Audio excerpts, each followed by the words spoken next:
Hello hi மக்களே, எல்லாத்துக்கும் வணக்கம். இன்றைக்கி எங்கள் வீட்டில் என்ன ஸ்பெஷல்னு பார்ப்போமா? இன்றைக்கி வந்து சப்பாத்தி, அதுக்கப்புறம் அதுக்கு தேங்காய் சட்னி தான் பண்ணியிருந்தேன். அதுக்கப்புறமா முட்டை வந்து பார்த்திங்கன்னா பாயில் பண்ணி அது லைட்டாக உப்பு மஞ்சத்தூள் போட்டு நல்லா வணக்கிட்டேன் மக்களே.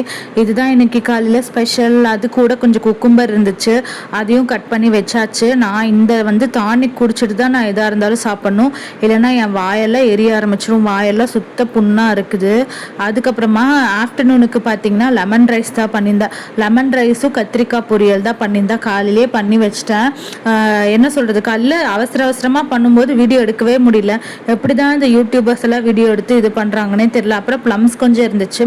அப்புறம் சரின்னு பானிபூரி சாப்பிட்ணுன்னு நினச்சேன். அந்த கிட்டு வீட்டிலே வாங்கி வச்சுருந்தேன்னா, ஸோ அதை வச்சு நான் அந்த பானிபூரி வந்து பண்ணிட்டேன். ஆனால் வந்து பானி வந்து நான் புதினா வாங்கிட்டு வந்து அரைச்சது, அது கிட்லேயே புதினா வாட்டர் இருந்துச்சு. ஆனால் அது நல்லா இருக்காதுன்னு சொல்லிட்டு அது இது பண்ணல. அது கூட வந்து எனக்கு இந்த மிக்சர்லாம் இருந்துச்சு. மிக்சர், அதுக்கப்புறம் உருளைக்கிழங்கு வேக வச்சுட்டு, அதுக்கப்புறம் வெங்காயம் கட் பண்ணி வச்சுட்டேன். அதுக்கப்புறமா ஃபைனலாக பூரிஸுமே ரெடி ஆயிடுச்சு. சரி சாப்பிடும்போது பண்ணிக்கலாம் அப்படின்னு சொல்லிட்டு அந்த பூரி சாப்பிடும்போது போட்டுட்டேன்.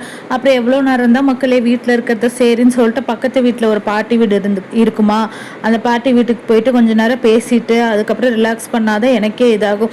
காலையிலேருந்து நைட்டு வரைக்கும் வீட்டிலையே இருக்கிறது ரொம்ப கஷ்டமாக இருக்குது. வேலைக்கு போனவங்களுக்கு இது வந்து ரொம்ப ரிலேட் ஆகும். ஐயோ என்னடா அது செவுத்தை பார்த்துட்டே இருக்கிற மாதிரியே இருக்குது மக்களே.